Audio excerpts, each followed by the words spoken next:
জগন্নাথ বিশ্ববিদ্যালয়ের ছাত্র সংসদ নির্বাচনে শিবির সমর্থিত প্যানেলের ভূমিধ্বস বিজয় হয়েছে। আলহামদুলিল্লাহ। ছাত্রদল সমর্থিত প্যানেলের ভিপি ক্যান্ডিডেট ফাইট দিছে, তাও শেষ রক্ষা হয় নাই। যদিও ছাত্রদল প্যানেলের ভিপি ক্যান্ডিডেট কিন্তু গণ অধিকার পরিষদের, ছাত্রদল করা ছাত্র না।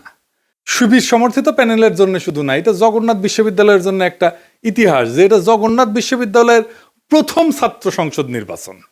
সকল জরিপ, বড় দল, বাঙ্গ মিডিয়া, বাঙ্গ সুশীল এবং গোয়েন্দা সংস্থার পরিকল্পনা ব্যর্থ করে দিল সাধারণ ছাত্রছাত্রীরা এইভাবেই।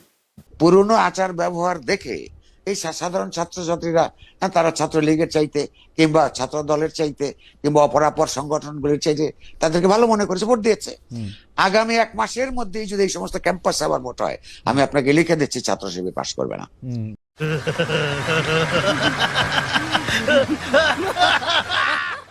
ইদানিং তো আবার জরিপ চলতেছে। জরিপে দেখা যায় বিএনপি ছাড়া কথা নাই।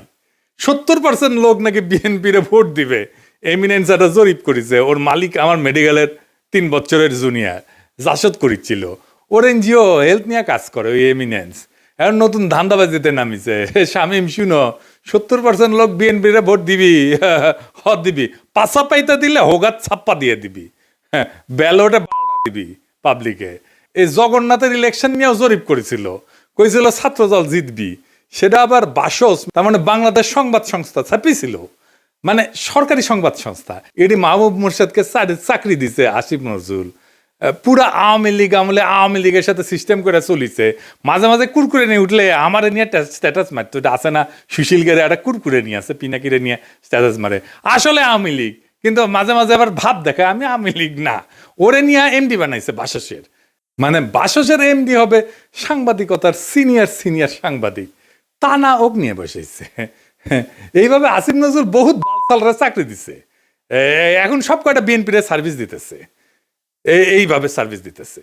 এরা জানে বিএনপি ক্ষমতা না আসতে পারলে হোগাত লাতি দিয়ে খেতাবে, তাই হোগা দিয়া পাহাড় ঠেলিচ্ছে। যেটি লাতি খাবি সেটা দিয়ে পাহাড় ঠেলিচ্ছে। এইগুলা এভাবে পুরা প্রফেসর ইউনূসের প্রশাসন বিএনপির জন্য খাটিচ্ছে, অভিনব উপায়ে খাটিচ্ছেন। এটা কথা কয়েনি প্রফেসর ইউনূসের প্রশাসন, উপদেষ্টা মণ্ডলী শুনেন, মন দিয়ে শুনেন। বৃহত্তর বিএনপির প্রফেসর ইউনূসের উপদেষ্টা পরিষদের শাখার সদস্যরা এবং প্রশাসনে বিএনপির লেসপেন্সাররা শুনে রাখেন, আপনারা রাষ্ট্রের কর্মচারী, ওই রাষ্ট্রের মালিক জনগণ, বিএনপি না।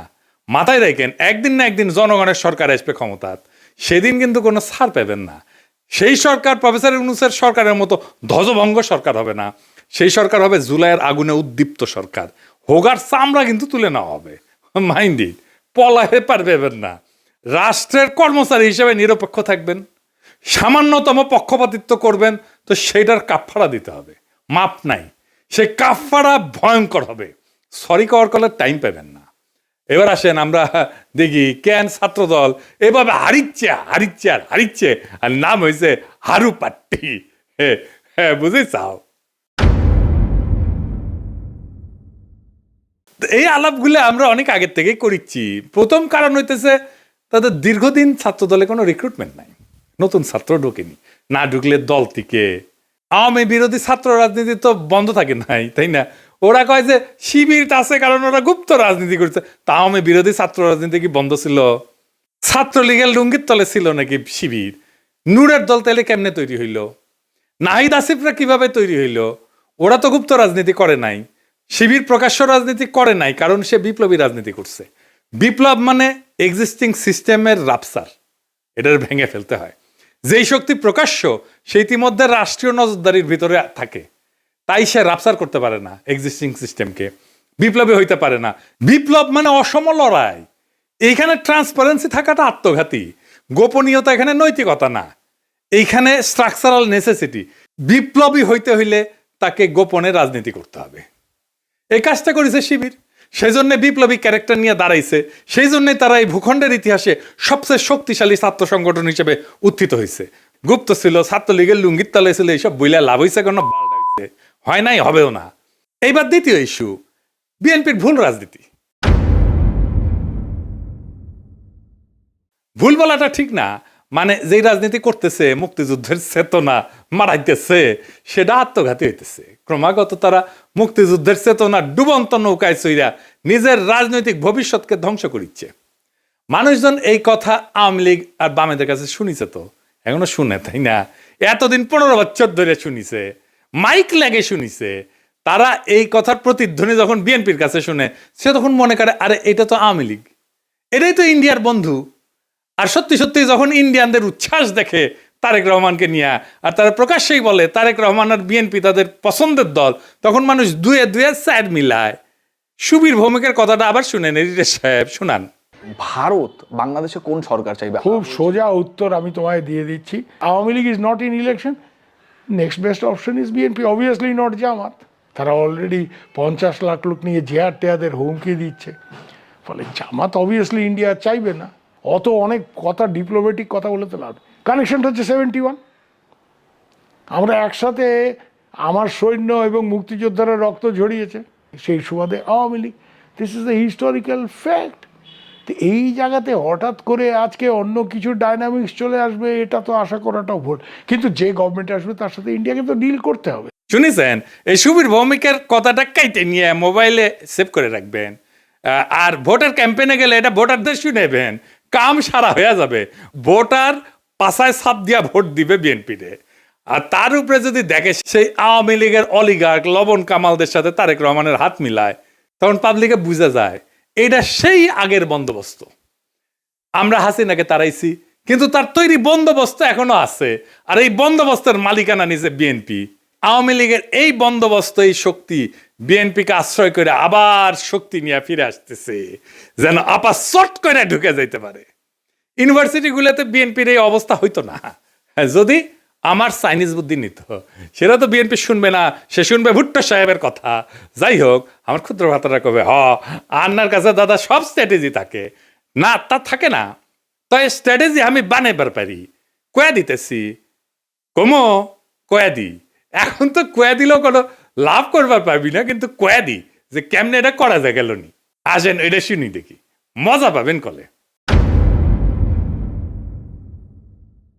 ছাত্র দলে যে রিক্রুটমেন্ট নাই, এটা তারেক রহমান সহ সব বিএনপি নেতারা জানে, স্থায়ী কমিটির সবাই জানে, স্বীকার করে, কিন্তু এইটারে কেমনে ম্যানেজ করবে সেটা জানে না। এই প্রসঙ্গে একটা প্রফেশনাল গল্প বলি আর কি, খুব বেসিক কনসেপ্টের গল্প আর কি। প্রোডাক্ট লাইফ সাইকেলের মার্কেটিংয়ের একটা খুব বেসিক কনসেপ্ট। কিসে দেয়? যে কোনো প্রতিষ্ঠানের, মানুষের, দলের, পণ্যের একটা লাইফ সাইকেল থাকে বা জীবন চক্র থাকে। মানে জন্ম, বেড়ে ওঠা, তারুণ্য, যৌবন, বার্ধক্য, মৃত্যু, মানুষের যে জীবন চক্র ঠিক তেমন একটা দলের বা পণ্যের ঠিক এরকম লাইফ সাইকেল বা জীবন চক্র থাকে। প্রথমে এটাকে বলা হয় ইন্ট্রোডাকশন বা উদ্ভব পর্ব, গ্রোথ বা উত্থান পর্ব, ম্যাচুরিটি বা আধিপত্য পর্ব, ডিক্লাইন বা পতন পর্ব। শিবির আছে উত্থান পর্বে, ছাত্রদল আছে পতন পর্বে। বুঝছাও? এইটা সব দেখে দেন কে কোনটি আছে। এই লাইফ সাইকেলকে চাইলে এক্সটেন্ড করা যায়। ম্যাচুরিটিতে আসলে আলাদা স্ট্র্যাটেজি নিতে হয়, যেন আবার নতুন কইরা সে উত্থান পর্বে চলে যেতে পারে। এই পতন পর্ব শুরু হইলেও আবার তাকে উত্থান পর্বে নিয়ে যাওয়া যায় কলে কিছু কিছু বিশেষ ক্ষেত্রে, কিন্তু একটা জায়গা আনা যায় না। সেটা হইতেছে হিস্টোরিক্যাল লেজিটিমেসি কোলাপস যদি হয় পলিটিক্যাল পার্টির ক্ষেত্রে। এটা শুনতে খটোমটো লাগলেও সোজা কলে, খুবই সোজা। মানে আমি যা বইলা আমার বৈধতা আনিছি তার উল্টা কাজ করলে লেজিটিমেসি কোলাপস হয়। এইটা ছাত্রদল আর বিএনপি দুইটারই হয়েছে। বিএনপি মুক্তিযুদ্ধরে তার পলিটিক্যাল অ্যাঙ্কার বানাইছে, উঠি খুঁটি গাড়িছে, কিন্তু বিএনপি ছিল আওয়ামী লীগের মুক্তিযুদ্ধের বয়ানের অ্যান্টিথিসিস। মুক্তিযুদ্ধ হয়েছে বাঙালি জাতীয়তাবাদের স্লোগান নিয়ে, তাই না? সংবিধানে তো ঢুকেছে। তো বিএনপি আসছে বাংলাদেশি জাতীয়তাবাদ নিয়ে। মুক্তিযুদ্ধের চেতনা ছিল ধর্ম নিরপেক্ষতা, বিএনপি আনিছে পরম করুণাময় আল্লাহ তাআলার উপর পূর্ণ আস্থা এবং বিশ্বাস। আওয়ামী মুক্তিযুদ্ধের লক্ষ্য ছিল সমাজতন্ত্র, বিএনপি কইছে না না, সমাজতন্ত্র মানে যদি হয় অর্থনৈতিক এবং সামাজিক ন্যায় বিচার, তাইলে ঠিক আছে, অন্য সমাজতন্ত্র আমি মানি না। বিএনপি ওইটা নিয়ে লেজিটিমেসি পাইছিল, ওই লেজিটিমেসি কোল্যাপস করেছে 2024-এর 5ই আগস্টের পরে, যখন মুক্তিযুদ্ধ। এই জন্যই বিএনপি জিততে পারবে না। সামনের ইলেকশনে। কিন্তু ছাত্রদল এটা ডিক্লাইন ফেজে গেছে আরো আগেই, মানে বিএনপির লেজিটিমেসি কোলাপস করার আগেই গেছে। সেই জন্য আমি কইতেছি যে কিভাবে বিএনপি যদি লেজিটিমেসির কোলাপস না হইতো তাইলে ছাত্র দলকে বাঁচাইতে পারতো, এখন সে চাইলেও পারবে না বাঁচাইতে। কেমনে পারতো? প্রথমে ছাত্র দলকে বিলুপ্ত করে দিতে হইতো, থেকে লাভ নাই, কারণ দল তো নাই, সমর্থন নাই, রিক্রুটমেন্ট নাই, থেকে লাভ কি? ভোটে জিতে না, হারু পাট্টি। তাইলে এটারে বিলুপ্ত কইরা সবাই রে বৈষম্য বিরোধী ছাত্র সংগঠনে একীভূত করতে হইতো। এটা হইলে বৈষম্য বিরোধী ছাত্র সংগঠনের সবচেয়ে বড় স্টেক হোল্ডার হইতো ছাত্রদল থেকে আসা লোকগুলা। বৈষম্য বিরোধী ছাত্র সংগঠনই হইতো বিএনপির গণছাত্র সংগঠন। সে আরো বৃহত্তর ঐক্যের চেষ্টা করতো, ছাত্র অধিকার পরিষদকে নিত, ইনকিলাব মঞ্চকে নিত, এরকম ছোটখাটো দলগুলোকে সে ঢুকায় ফেলতো, একীভূত করে ফেলতে পারতো। তাইলে শিবিরের একটা শক্তিশালী বিরোধী দল দাঁড়াইতো। এটা হইলে শিবিরের সাথে শক্ত ফাইট দিতে পারতো, অনেক জায়গায় জিতেও যেতে পারতো। আর যে রিক্রুটমেন্টের গ্যাপ তৈরি হয়েছে সেটা পূরণ হইতো, কারণ এই বৈষম্য বিরোধী ছাত্ররা তো ছাত্রদল করে না, এরা তো নতুন তরুণ, আরো তরুণ, এরা ঢুকতো, তাইলে তার গ্যাপটা পূরণ হইতো। এখন ইলেকশন হইতেছে আর মারা খাইতেছে বিএনপি, নামই হয়ে গেছে হারু পাট্টি। এখন আমার ক্ষুদ্র ভাতারা একটা বিরাট কোশ্চেন করে ফেলতে পারে আমাকে, আমি কালে ডরে আছি। হ্যাঁ, যে কয় যদি দাদা দলে যদি এইভাবে লাইফ সাইকেলের মধ্যে যায়, উত্থান পতনের মধ্যে দিয়া যায়, তাহলে তো আমেরিকা রিপাবলিকান আর ডেমোক্রেটদের মইরা ভূত হয়ে যাওয়ার কথাই ছিল। এইগুলো তো ভালোই টিকে আছে। তো মাঝে মাঝে বুঝছাও আমার মনে হয় যে আমি দিনে 4-5টা করে ভিডিও বানাই, ব্যানে এগুলো ব্যাখ্যা করি। মেলা কোশ্চেন আছে সবার মাথার, তাই না? হ্যাঁ, এটা খুব ইন্টারেস্টিং প্রশ্ন করে করেছেন আপনারা, না করলেও কয়ে দিলাম, তাই না? আসেন এবার বুঝে দেখি। আমেরিকান রিপাবলিকান আর ডেমোক্রেটিক পার্টি এটা স্বাভাবিক রাজনৈতিক দল না, ওইগুলো কার্যত রাষ্ট্রের ভেতরে একটা ইনস্টিটিউশনালাইজড পাওয়ার মেকানিজম। এটা কি? এটা প্রতিষ্ঠান হয়ে গেছে, এটা দল নাই, এটা রাষ্ট্রের সাথে একীভূত হয়ে গেছে, অনেকটা চাইনিজ কমিউনিস্ট পার্টির মতো। তাই ওদের পতন হয় না, ওদের রূপ বদলায়। এই যে লাইফ সাইকেল থিওরি, যে জীবনচক্র থিওরি যেটা কইলাম, এটা কাজ করে হয়েছে, এটা ক্লাসিক রাজনৈতিক দলের মতো, ক্লাসিক রাজনৈতিক দল যেগুলো আদর্শিক দল বা ক্যারিসমেটিক লিডার আছে, যেমন মুজিবের দলের মতো, জামাতের মতো, শিবিরের মতো, কমিউনিস্ট পার্টির মতো, রেভলিউশনারি বা পোস্ট কলোনিয়াল দল কংগ্রেসের মতো, এবং দুর্বল রাষ্ট্র কাঠামোর দেশে Bangladesh, Pakistan, Africa, Latin America, এই সমস্ত জায়গায় এই সমস্ত থিওরি খাটে দলগুলোর ক্ষেত্রে। কংগ্রেসের মরে যাওয়া দেখে বুঝতে পারতেছেন, বিজেপির উত্থান থেকে বুঝতে পারতেছেন।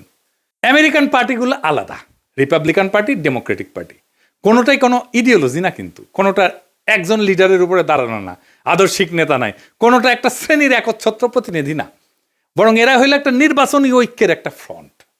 এবং এরা কখনো পতন হয় না কয়েকটা কারণে, আমি এটা করে বলি। এক নম্বর হইতেছে 2 পার্টি সিস্টেম, এখানে 3 নাম্বার পার্টি এসে ক্ষমতার অংশ হওয়া এক্সট্রিমলি ডিফিকাল্ট। সেই জন্য এই 2 পার্টির বাইরে আসলে কেউ যাইতে চায় না, রিস্ক নেয় না।